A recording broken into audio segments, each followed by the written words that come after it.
السلام علیکم عزیز طلباء و طالبات، آئیے ہم آپ کو کاپی سے متعلقہ چند ضروری ہدایات دے رہے ہیں۔ اس کو بغور سمجھیے کہ آپ نے کاپی میں کس طرح سے کام کرنا ہے۔ سب سے پہلے آپ نے کاپی میں اوپر دیے گئے تعارف کی جگہ پر اپنا نام اور جماعت اور مضمون تحریر کرنا ہے۔ اس کے بعد کاپی کا صفحہ نمبر 1 فہرست، جس طرح سے آپ کام مکمل کرتے جائیں گے آپ فہرست بناتے جائیں گے۔ اس کے بعد کاپی کے پہلے صفحے پر آپ اپنا تعارف تحریر کریں گے۔ 2 صفحات چھوڑنے کے بعد آپ نے جس طرح سے کام شروع کیا ہے، کام کرنے کے لیے سوالات لکھنے کے لیے بلیک کٹ مارکر کا استعمال کریں گے اور جوابات لکھنے کے لیے بلو پین یا پوائنٹر کا استعمال کریں گے۔ تمام کام کاپی میں کریں گے۔ جس طرح سے آپ کو لیکچرز میں ہدایات دی جا رہی ہیں انہی ہدایات پر عمل کرتے ہوئے تمام کام کاپی میں مکمل کریں گے۔ ایک دفعہ پھر بتا دوں، سوالات لکھنے کے لیے بلیک کٹ مارکر کا استعمال کریں گے اور جوابات لکھنے کے لیے بلو پین یا بلو پوائنٹر کا استعمال کریں گے۔ تمام کام بہترین خوش خطی کے ساتھ کاپی میں کریں گے۔ امید ہے آپ کو کاپی کے متعلق دی گئی ہدایات بہترین طریقے سے سمجھ آ گئی ہوں گی۔ شکریہ۔ اعوذ باللہ من الشیطان الرجیم، بسم اللہ الرحمن الرحیم۔ عزیز طلباء و طالبات، آئیے ہم جماعت ششم کا لیکچر نمبر 3 شروع کرتے ہیں۔ جماعت ششم کے لیکچر نمبر 1 میں آپ نے سورہ علم نشرہ پڑھی، اس کی تفسیر بخوبی پڑھی۔ امید ہے کہ آپ کو تمام کام سمجھ میں آیا ہوگا جو کہ میں نے آپ کو سمجھایا۔ عزیز طلباء و طالبات، سورہ علم نشرہ کا تعارف، شان نزول، فضائل و خواص اور عربی بما ترجمہ آپ نے بہترین خوش خطی کے ساتھ کاپی میں کیا۔ لیکچر نمبر 2 میں آپ نے عقیدہ رسالت اور عقیدہ توحید، ہمارے سبق کا عنوان تھا عقیدہ توحید اور رسالت۔ ہم نے 2 اسباق کو ملا کر ایک لیکچر آپ کو دیا تھا اور اس کو تاکہ آپ کو بأحسن خوبی آپ کو سمجھ میں آ سکے۔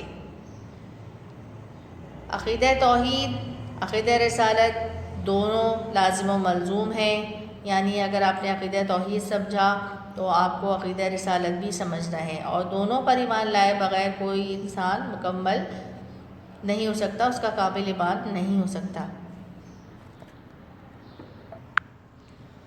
عزیز طلباء، چلیے ہم اپنے سبق کے سوال جواب کی طرف چلتے ہیں۔ صفحہ نمبر 8 پر دیکھیے، جو آج ہمارا لیکچر نمبر 3 میں کام ہے۔ صفحہ نمبر 8 سے سوال جواب اور خالی جگہ کاپی میں کرنی ہے، اور صفحہ نمبر 12 سے خالی جگہ اور سوال جواب 1 2 3 کاپی میں کرنا ہے۔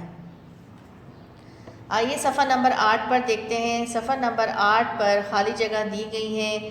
آپ چیپٹر عقیدہ توحید بہترین خوش خطی بلند خوانی کے ساتھ پڑھیں گے تاکہ آپ کو خالی جگہ پر کرنے میں کوئی دشواری نہ ہو۔ جب آپ خالی جگہ پر کر لیں گے بہترین خوش خطی کے ساتھ تو آپ سوال جواب کی طرف بڑھیں گے اور سوال نمبر 1 کاپی میں اتاریں گے۔ سوال نمبر 1 جس کا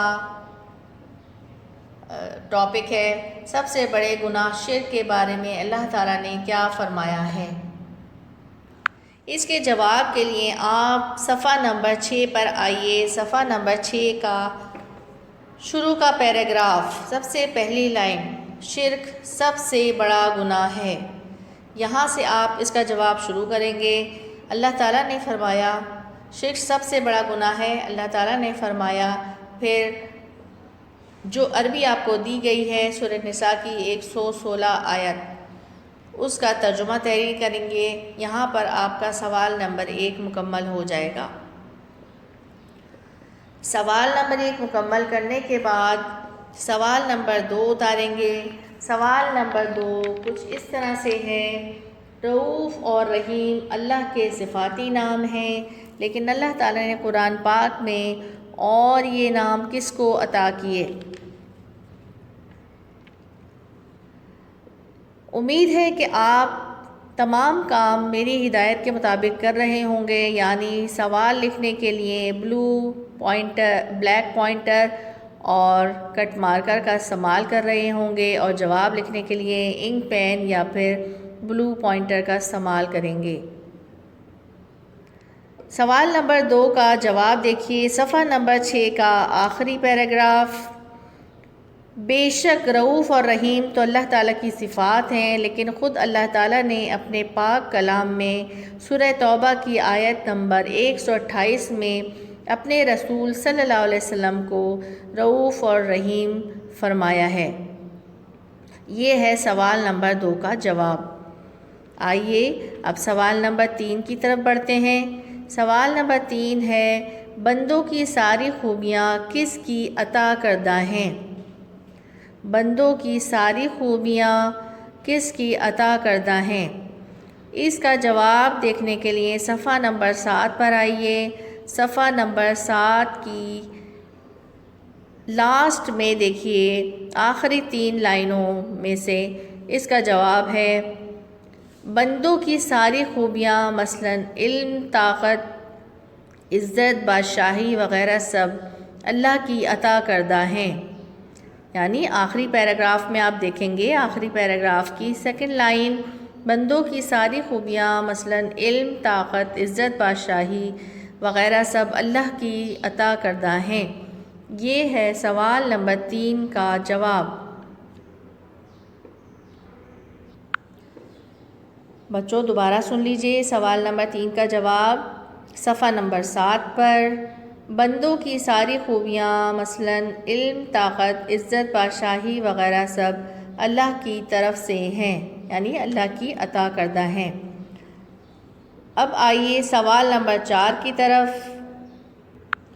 سوال نمبر 4 میں آپ نے عقیدہ توحید اور شرک کا چارٹ بنانا ہے، جس طرح صفحہ نمبر 6 پر آپ کو دیا گیا ہے، اسی طرح حاشیہ ڈال کر 2 کالم بنائیں گے، ایک طرف توحید لکھیں گے، ایک طرف شرک لکھیں گے، اور ان کے 3 پوائنٹس جو دیے گئے ہیں کتاب میں وہ بالکل اسی طرح کاپی میں تحریر کر لیں گے۔ اچھا تو بچوں، اس سبق کا سارا کام ہو گیا، یعنی توحید کا جو ایک چیپٹر تھا وہ مکمل ہو گیا۔ آئیے عقیدہ رسالت کی طرف بڑھتے ہیں۔ یہ عقیدہ توحید اور رسالت بچوں ایک ہی چیپٹر آپ کو کرایا گیا ہے، دونوں چیپٹر کو ملا کر آپ کو سمجھایا گیا تھا، اور دونوں کے سوال جواب آپ کو ایک ساتھ کروائے جا رہے ہیں۔ پھر آپ عقیدہ رسالت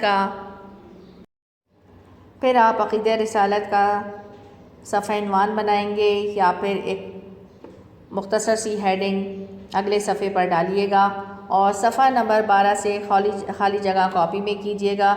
خالی جگہ کرنے کے لیے آپ چیپٹر کو بخوبی پڑھیے گا۔ سبق جب آپ اچھی طریقے سے بلند خوانی کریں گے تو آپ بخوبی خالی جگہ کر پائیں گے۔ آپ نے بہترین خوشخطی کے ساتھ کاپی میں خالی جگہ تحریر کرنی ہے، اور سوال نمبر 1، 2، 3 صفحہ نمبر 12 سے آپ نے خالی 3 سوالات کاپی میں کرنے ہیں۔ سوال نمبر 1، 2، 3۔ سوال نمبر 1 آپ نے خود سے کاپی میں تحریر کرنا ہے، عقیدہ رسالت کی اہمیت بیان کریں، کیونکہ یہ آپ کو چیپٹر بہت بہترین طریقے سے سمجھایا جا چکا ہے، اس لیے میں آپ کو بتاتی چلوں کہ اس سوال کا جواب لکھنے کے لیے آپ صفحہ نمبر 10 سے مدد لے سکتے ہیں، اور صفحہ نمبر 9 سے بھی مدد لے سکتے ہیں۔ اس سوال کا جواب 2 سے 3 لائنوں میں آپ کچھ اس طرح سے لکھیں گے کہ توحید اور رسالت پر ایمان لائے بغیر کوئی انسان کامل ایمان نہیں رکھ سکتا، یعنی کسی بھی انسان کا ایمان مکمل نہیں ہو سکتا توحید اور رسالت پر ایمان لائے بغیر۔ اس طرح سے آپ عقیدہ رسالت کی اہمیت کو بیان کرتے ہوئے اس کا جواب تحریر کریں گے، اور اس طرح آپ صفحہ نمبر 10 سے مدد لے سکتے ہیں۔ یعنی کہ اس بات کو ہم یوں سمجھ سکتے ہیں کہ محمد الرسول اللہ کے بغیر لا الہ الا اللہ کے صحیح معنوں کو کوئی نہیں سمجھ سکتا۔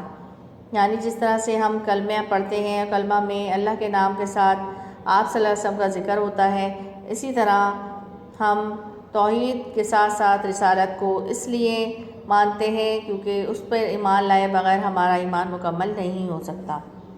سوال نمبر 3 کی طرف بڑھیے۔ سوال نمبر 3 ہے، خاتم النبیین کا کیا مطلب ہے؟ خاتم النبیین کا کیا مطلب ہے؟ خاتم النبیین کیا ہوتا ہے؟ کسے کہا جاتا ہے؟ جیسا کہ بچوں آپ سب کو معلوم ہی ہے کہ خاتم النبیین کسے کہا جاتا ہے۔ خاتم النبیین کا مطلب ہے جس پر ہماری نبیوں کا سلسلہ جو ختم ہوا۔ نبیوں کا سلسلہ ہمارا کہاں سے شروع ہوا تھا؟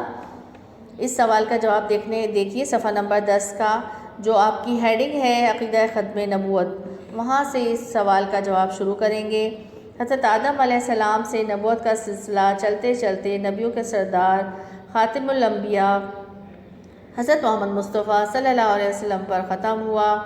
اس عقیدے کو اللہ تعالیٰ نے قرآن مجید میں اس طرح واضح کر دیا کہ محمد صلی اللہ علیہ وسلم تمہارے مردوں میں سے کسی کے باپ نہیں، لیکن وہ اللہ کے رسول اور آخری نبی ہیں۔ یعنی کہ آپ صلی اللہ علیہ وسلم خاتم النبیین ہیں اور آپ کے بعد کوئی نبی نہیں آئے گا۔ یہ اس سوال کا جواب ہے۔ سوال نمبر 3، آپ صلی اللہ علیہ وسلم نے ختم نبوت کے بارے میں کیا فرمایا؟ آپ صلی اللہ علیہ وسلم نے فرمایا، اس کو جواب دیکھنے کے لیے صفحہ نمبر 11 پر آئیے۔ صفحہ نمبر 11 پر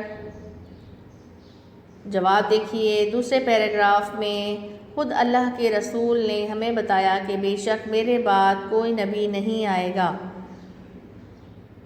یہ ایک حدیث ہے آپ صلی اللہ علیہ وسلم کی، اور اسی کے بعد دوسری حدیث میں وہ بیان کرتے ہیں کہ ہمارے پیارے نبی صلی اللہ علیہ وسلم نے ارشاد فرمایا، میری امت میں 30 جھوٹے ہوں گے اور وہ سب یہ گمان کریں گے کہ نبی ہیں، حالانکہ میں آخری نبی ہوں، میرے بعد کوئی نبی نہیں آئے گا۔ یہ ہے تیسرے سوال کا جواب۔ عزیز طلباء و طالبات، اس کے بعد دیے گئے 2 سوال جواب آپ کاپی میں نہیں کیجیے گا۔ اس عقیدہ رسالت کے عنوان سے ہم صرف سوال نمبر 1، 2، 3 کاپی میں کریں گے۔ آپ کو ایک دفعہ پھر سمجھا دوں کہ آپ نے صفحہ نمبر 10 پر موجود پیراگراف سے سوال نمبر 1 کا جواب ڈھونڈنا ہے اور مدد لینی ہے۔ سوال نمبر 1 کا جواب آپ خود سے تحریر کریں گے۔ سوال نمبر 2 کا جواب میں نے آپ کو بتا دیا۔ سوال نمبر 3 کا جواب بھی آپ کو بتا دیا۔ سوال نمبر 2 کا جواب ہے صفحہ نمبر 10 پر، اور سوال نمبر 3 کا جواب ہے صفحہ نمبر 11 پر۔ عزیز طلباء، اس امید کے ساتھ کہ آپ تمام کام بہترین خوشخطی کے ساتھ کاپی میں کر رہے ہوں گے، جس طرح سے آپ کو وقتاً فوقتاً ہدایات دی جا رہی ہیں، آپ تمام کام ویسے ہی کریں گے۔ ایک بار پھر آپ کو بتا دوں کہ آپ نے صفحہ نمبر 10 اور 11 سے سوال جواب ڈھونڈنے ہیں، جس طرح سے میں نے آپ کو بتایا اس طرح سے آپ نے مدد لینی ہے۔ تمام کام کو بہترین خوشخطی کے ساتھ کرنا ہے، یہ بات آپ کو بار بار بتائی جا رہی ہے۔ اچھا تو بچوں، اب آپ مجھے مس نگہت جمشید کو اپنے لیکچر نمبر 3 سے اجازت دیجیے۔ اس میں میں نے آپ کو سبق عقیدہ توحید و رسالت، جو ہم نے آپ کو 2 چیپٹر ملا کے ایک چیپٹر کی صورت میں سمجھایا ہے، اس کا کام الگ الگ کریں گے۔ عقیدہ توحید کا خالی جگہ اور سوال جواب کریں گے، اور عقیدہ رسالت کی خالی جگہ اور سوال نمبر 1، 2، 3 کاپی میں کریں گے۔ اس کے ساتھ ہی اس دعا کے ساتھ کہ آپ جہاں بھی رہیں خوش اور آباد رہیں، اپنے گھر والوں کا خیال رکھیں، نماز پڑھیں اور دیے گئے فرائض جو اسلام کا حصہ ہیں ان پر عمل کریں۔